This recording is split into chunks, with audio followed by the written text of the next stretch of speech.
সেটি মহামান্য রাষ্ট্রপতির পক্ষ থেকে মহামান্য রাষ্ট্রপতির সামরিক সচিবের হাতে প্রদান করে এসেছি।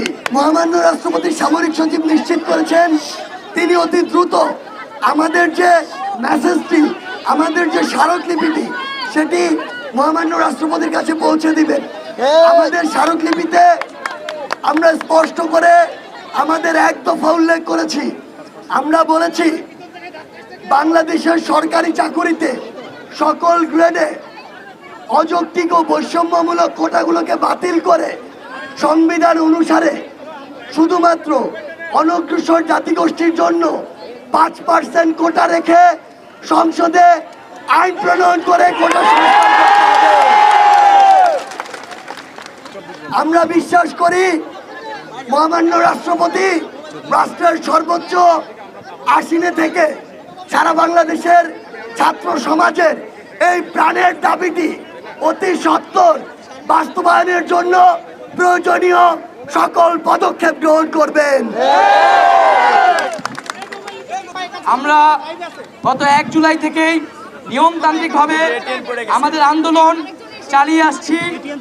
আমরা যেরকম অবরোধ অবস্থানের মতো কর্মসূচি দিয়েছি, একইভাবে আমরা বিক্ষোভ সমাবেশ এবং আজকের পদযাত্রা ও স্মারকলিপির মতো কর্মসূচিও করে যাচ্ছি। আমরা স্পষ্টভাবেই বলতে চাই যে কঠোর কর্মসূচির মাধ্যমে জনদুর্ভোগ করা আমাদের উদ্দেশ্য নয়, কিন্তু এখন পর্যন্ত আমরা সরকারের পক্ষ থেকে কোনো আশ্বাস পাচ্ছি না। সরকারের কোনো কি উদ্দেশ্য সেটা আমাদের কাছে স্পষ্ট হচ্ছে না। যেখানে মহামান্য আদালতও নির্দেশ দিয়েছেন যে সরকার চাইলে কোটা পরিবর্তন করতে পারে, এবং যেখানে আমরা বলছি যে 18 সালের পরিপত্র নয়, সকল গ্রেডেই কোটা সংস্কারের যে এখতিয়ার সেটি কেবল সরকারেরই এখতিয়ার। এবং আমাদেরকে বলা হচ্ছে আমরা নাকি দাবি পরিবর্তন করছি, আমরা নাকি কার কাছে দাবি করব সেটাও পরিবর্তন করছি। আমরা প্রথম থেকে আমাদের বক্তব্য খুবই স্পষ্ট, কোটা সংস্কারের এখতিয়ার সরকারের, সেটা আমরা প্রথম থেকেই বলেছি, নির্বাহী বিভাগ এবং সরকারের, বরং সরকারই সেই দায় এড়ানোর চেষ্টা করেছে। আমরা এখন বলছি যে কোটা সংস্কার বা সেই পত্র কিন্তু বাস্তবায়ন করবে সরকার বা নির্বাহী বিভাগে, কিন্তু আমরা চাচ্ছি আইন বিভাগের মাধ্যমে, জাতীয় সংসদের মাধ্যমে সেটাকে আইন করে যথাযথ বিধিবদ্ধ করার জন্য, যাতে জনপ্রতিনিধিরা এক্ষেত্রে ভূমিকা পালন করে। ফলে আমাদের এই বক্তব্য বা দাবি কিন্তু কখনোই স্ববিরোধী নয়, বরং আমরা যতগুলা দরজা আছে সবগুলা দরজায় যাচ্ছি এবং আমাদেরকে দরজা থেকে ফিরানো হচ্ছে, এবং এই ফিরানোর পরে তারা আবার বলতেছে আমরা নাকি এক জায়গা থেকে আরেক জায়গায় ফিরছি। আজকে যদি আমরা প্রথম থেকে সরকারি হস্তক্ষেপ করতো তাহলে কিন্তু আমাদের এত বক্তব্য বা এত জায়গায় যাওয়া লাগতো না।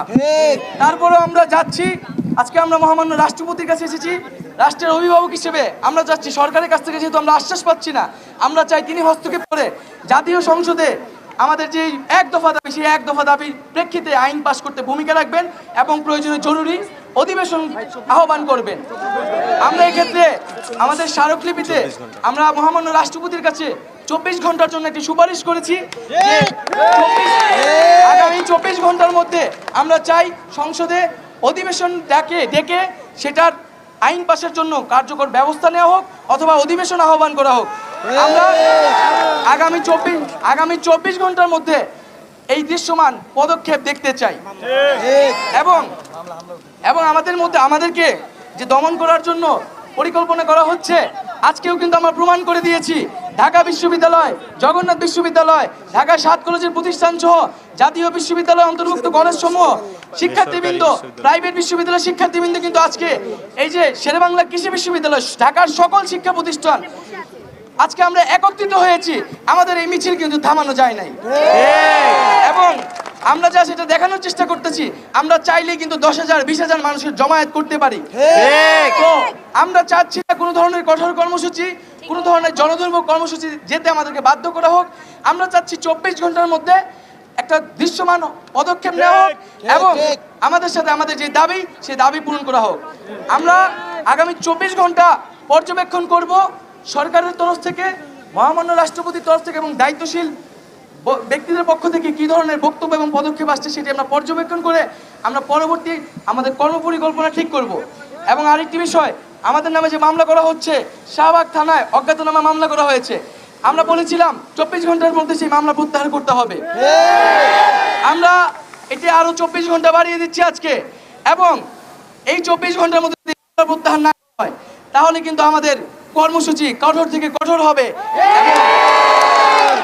এই অন্যায় মামলা দেওয়ার জন্য আমরা কিন্তু আইন শৃঙ্খলা বাহিনীর সর্বোচ্চ ব্যক্তিকে জবাবদিহির আওতায় আনতে বাধ্য হব।